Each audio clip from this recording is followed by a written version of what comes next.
And I know all kids are different ages when we moms decide to go do this to ourselves. What would you recommend how to have those conversations with your kids, or how have you heard some of your patients talk about how did they tell the rest of the family and or specifically their children? Well, I mean, a helpful resource for a lot of patients are their daughters, believe it or not.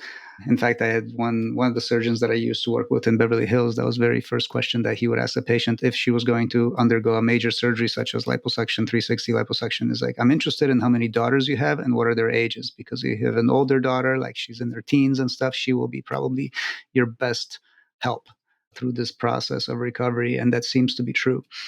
But beyond that, I think everyone has their sort of methods of explaining it to their kids, But usually, it's just like mom had a medical procedure and she just needs to recover, and it's just as simple as that.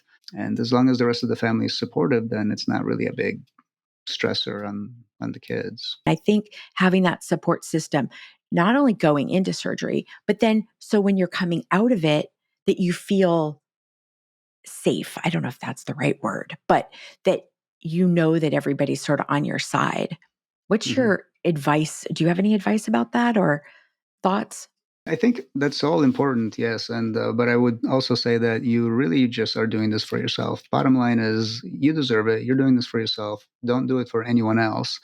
And you only live once, and you're only going to be in your 24s, 25s once. And there's if you wait until you're older, that's just, I don't know, a waste of a couple of years of looking the way you want to look while you're living that life. I mean, that's a lot of patients sort of related to that. It's like, well, when am I going to do this? When I'm 40 or 50? Like, I want to go to the beach now. Mhm. So yeah, the bottom line is, I suppose, do it for yourself and then find the support network that supports you in that decision. Yeah.